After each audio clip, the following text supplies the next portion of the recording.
Hello my dear friends, you're in the Military Summary channel, and today we will discuss the situation in Ukraine on the 13th of May of 2024. Today we have a lot of very interesting updates, so let's start. And first we're going to talk about Kharkiv direction, where the Russians continue their offensive operation, and according to information we have, as a result of very heavy clashes, the Russians managed to improve their positions and to capture significant territories, including few towns or at least some parts of the villages and the settlements. First, let's talk about the western part of the western flank of Kharkiv offensive operation, more precisely about the village by the name of Gluboka. This morning we got the video of how the Russians were bombing this territory. Most likely this video was made a few days ago when the Russians just began their offensive operation, and as a result of those artillery strikes the Ukrainians lost their ammo depot, and after that we got few reports that the heavy clashes were taking place in the village, and later, somewhere at noon time of the 13th of May, we got the first geolocation confirming that the Russians control at least 50% of the village. The flag was geolocated and the Russians established the flag above this building. We don't know for sure whether the Russians managed to move further to the south and to capture this part of Gluboka, but the only thing we know for sure, at least we got the report, that the Russians managed somehow to bypass all these fields and territories and to enter the residential area on the north of Lyptsi. So this is Lyptsi, the focal point of the Russian offensive on the western flank. Lyptsi is a very big village, a very big town, including this part. So this residential area is also part of Lyptsi. Once again, according to the sources, according to information we have, the Russians start clearing and storming operation in this area. Currently, we don't know for sure how the Russians entered this territory, either from the north along the Travenska water reservoir or from Gluboka. We don't know for sure. The only thing we know is that there are very heavy clashes and that the Russians are pushing. Now let's move to the eastern flank of the western direction, Kharkiv direction. We are going to talk about the village by the name of Lukyansk. From this area we got few geolocations confirming the Russian progress. On the first video we can see the Ukrainian FPV drone flying above the tree line. The Ukrainians were filming the Russian positions, trenches, fortifications. They used to be Ukrainian, but they were captured by the Russians.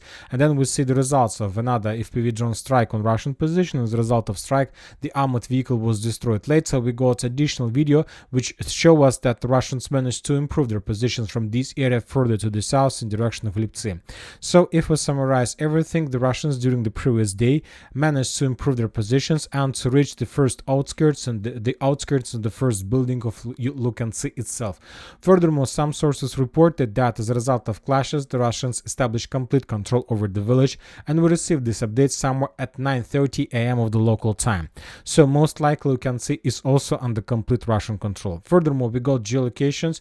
More precisely, the Ukrainian sources published significant number of videos of the 42nd Mechanized Brigade published significant number of videos of FPV drone strikes on the Russian forces. Most of the strikes were geolocated. The Ukrainians attacked the Russian forces in this area. The Ukrainians attacked the Russians in this area, and the Ukrainians attacked the Russians in this area using the FPV drones, which confirms additional Russian progress between the village by the name of Gluboka and Lukyansk. So if we summarize everything, we can see that the Russians improved their positions. For now, Minister of Defense of Russian Federation haven't reported anything, but most likely we're going to receive this report tomorrow.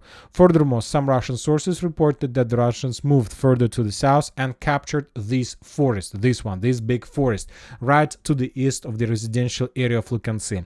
Once again, if we summarize everything, according to geolocations, according to reports we received during the previous 24 hours, this is approximately the territory that was captured by the Russians as of 13th of May of 2024. Yet we haven't received even a single geolocation confirming this, but obviously this is significant progress, and most likely the Russians have begun the official assault of the village by the name of Lyptsi, which is the focal point and the main target of the Russians. Furthermore, if the Russians captured the forest, we can make a conclusion that the Russians have already established fire control over this intersection of roads that goes from the central part of Lyptsi, from Kharkiv, to the northern one. So of course that means that this residential area is already semi-encircled.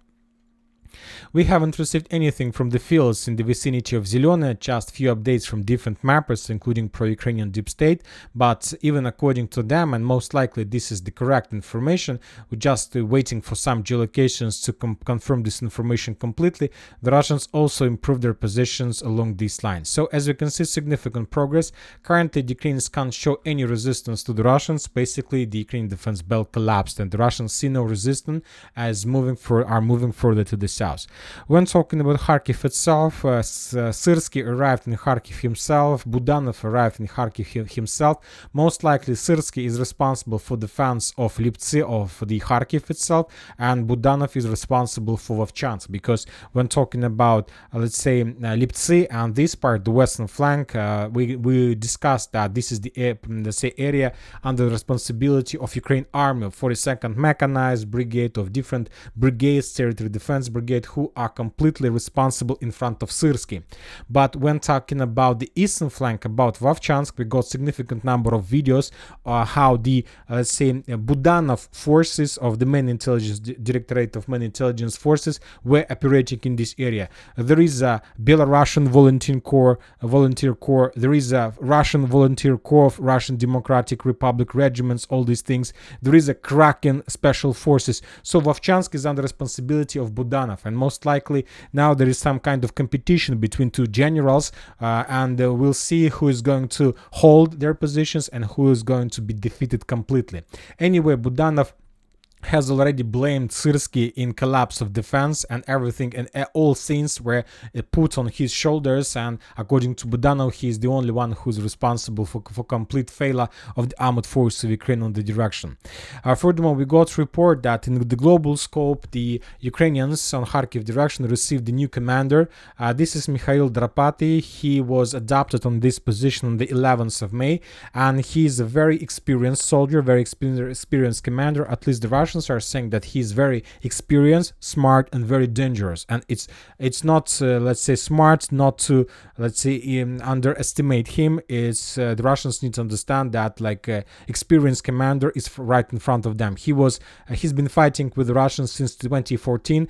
He was, let's say, in charge of some, let's say, groups or battalions or brigades during the, let's say, battle for Donetsk in 2014. Then he was defeated, but now he's in charge once again, and now he's responsible for the direction. Currently, he was adopted on the 11th of May. There's 2 days passed since his new position. Of course, it's not enough time to stabilize the front line, but of course, the most important things are just ahead of us.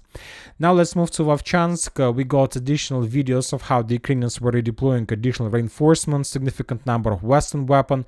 We have the videos not just of the modern Western weapon, but also of older Western weapon that arrived in the area. So the Ukrainians try to stabilize the front line. And according to information we have, the Ukrainians are trying to do this by sending on this direction the most experienced forces. We got reports of sending 46th Air Mobile Brigade, 95th Brigade, 79th Brigade, 42nd Brigade has already arrived. So the most experienced and the most powerful brigades of armed forces of Ukraine have been sent on this direction with the purpose to stabilize the area. Now let's talk about Vovchansk. Lots of very interesting updates, and let's start from the western flank of the area.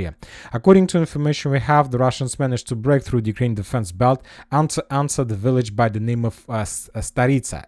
This report we received this morning, so they managed to answer and to capture northwestern part of the village. But according to information we have, right before we start making the video, we got additional report that the Russians managed to move further and to capture the village by the name of Bugrovatko, or at least to answer the village, and currently there are very heavy clashes. In more details, we're gonna discuss these updates tomorrow in the morning update, in a short update, because as I understand, during the upcoming night we're going to receive additional, let's say, reports from this territory.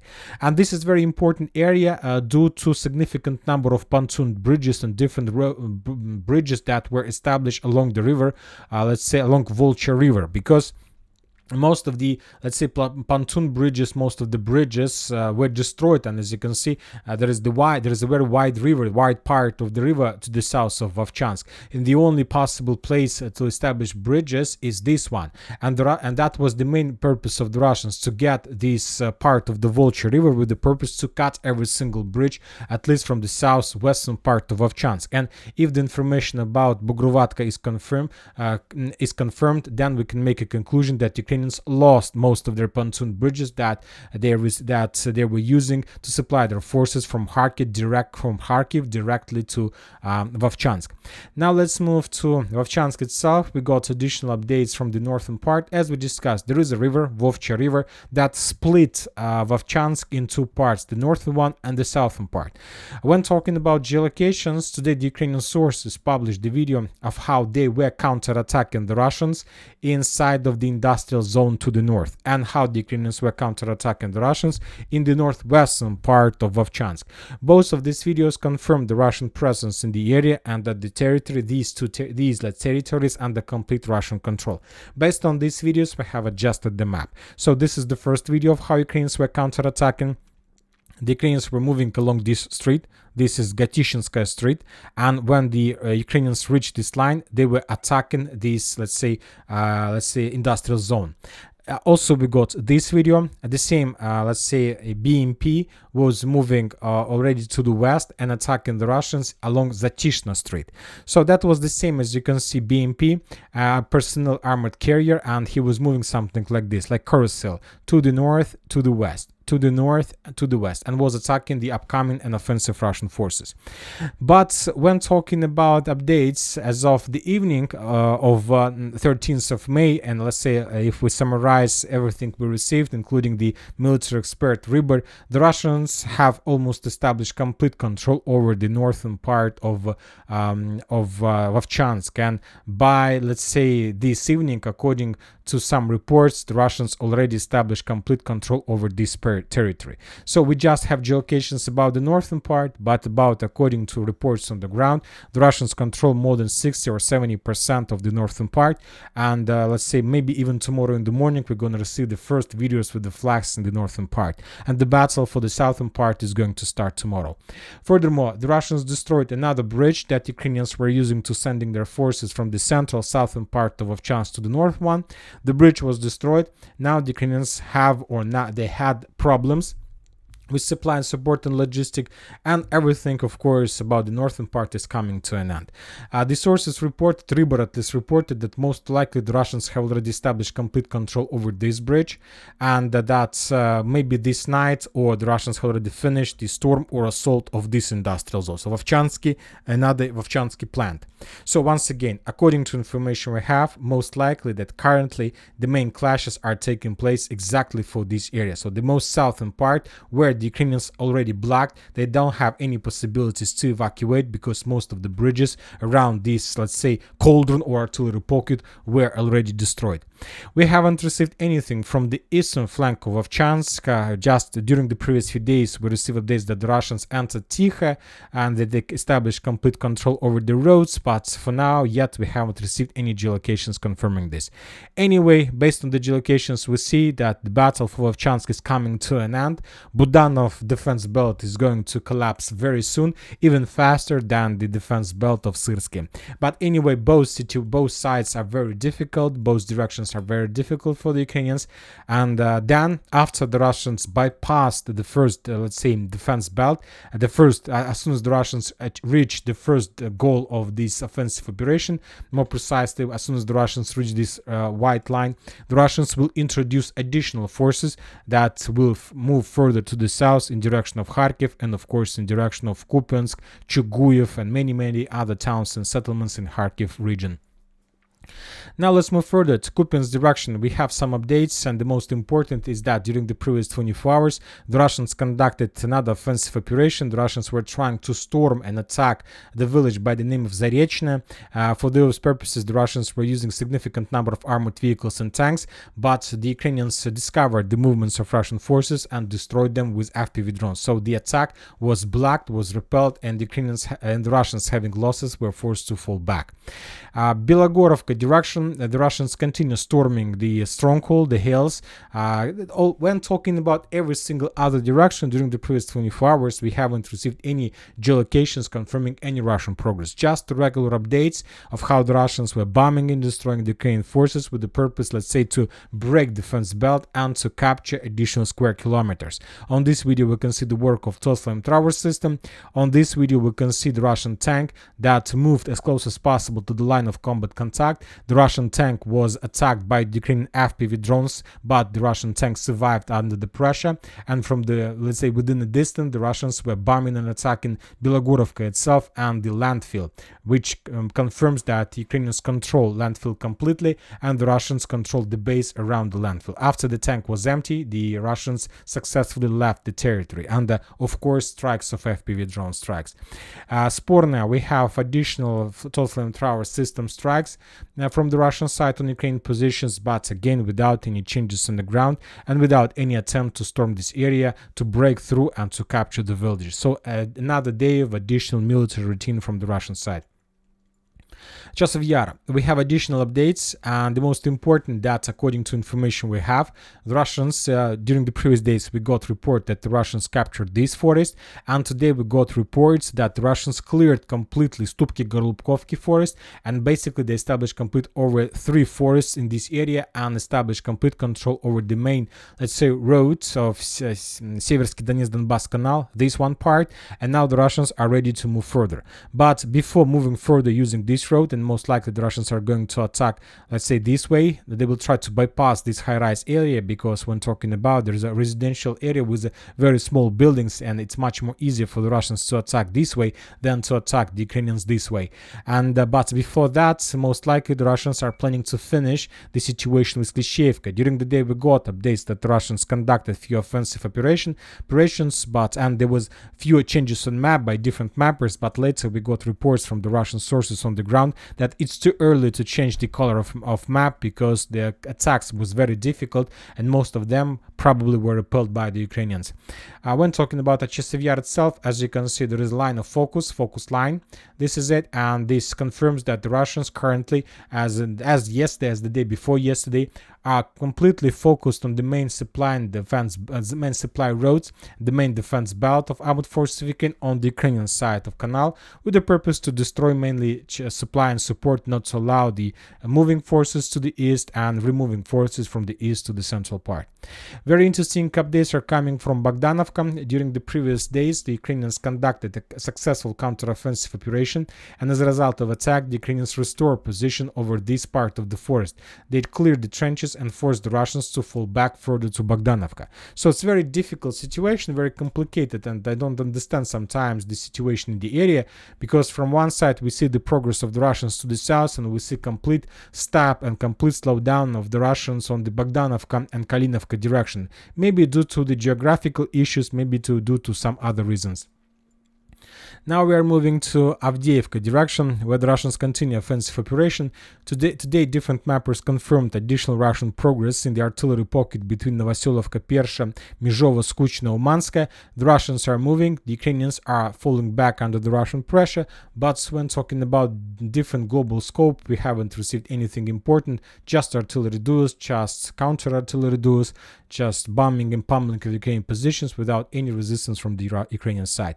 The only thing we got is the concentration of FPV drone strikes in the vicinity of Novobakhmutovka, and most of those videos shown us that the Russians were moving their forces, significant number of forces, along the railway towards Acheretina. The Ukrainians know this main supply road, and they try to control this territory with FPV drones.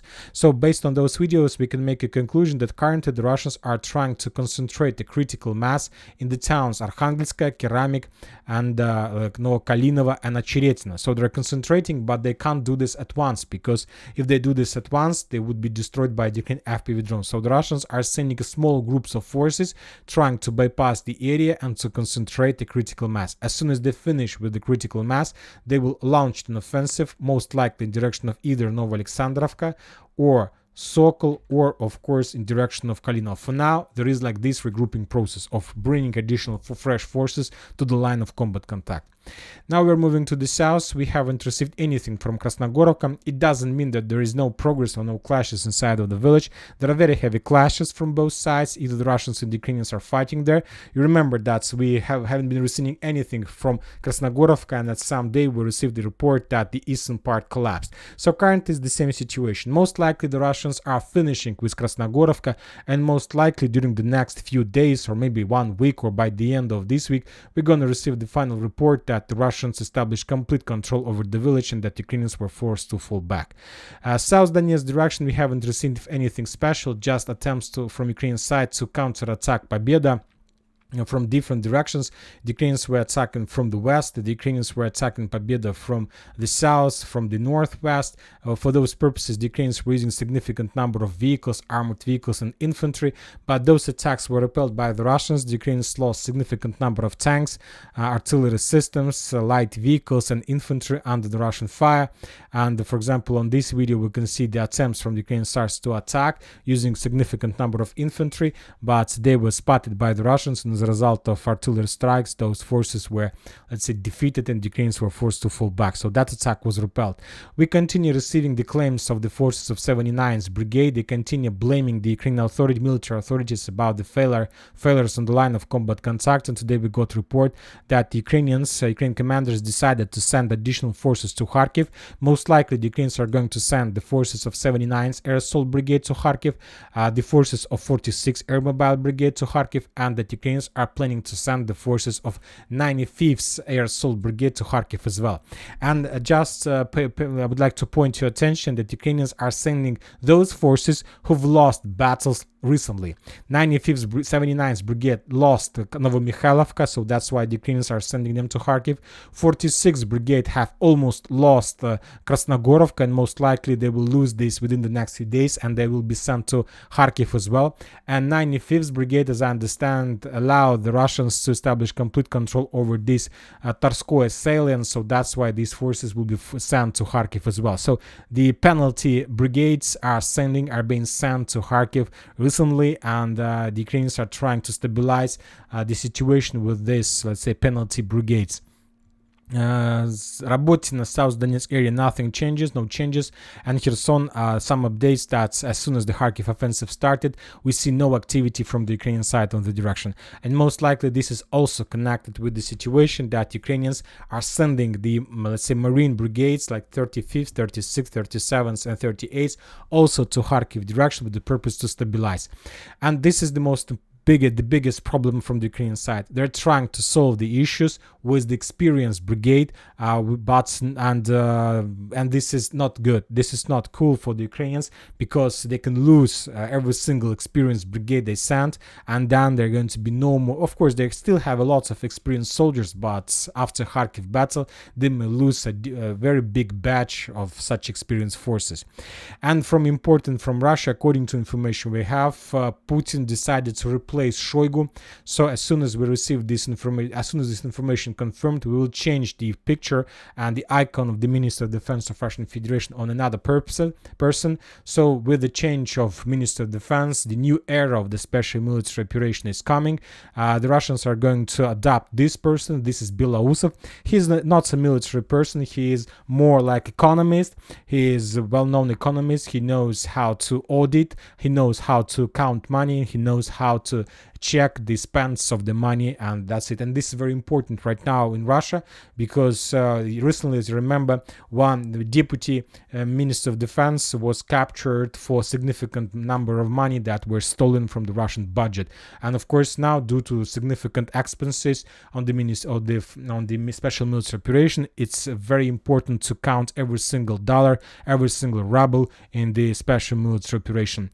And that's it for today. Military Summary channel reminds you we condemn any violence in the world. Thank you for watching. Subscribe to my channel. Put your likes.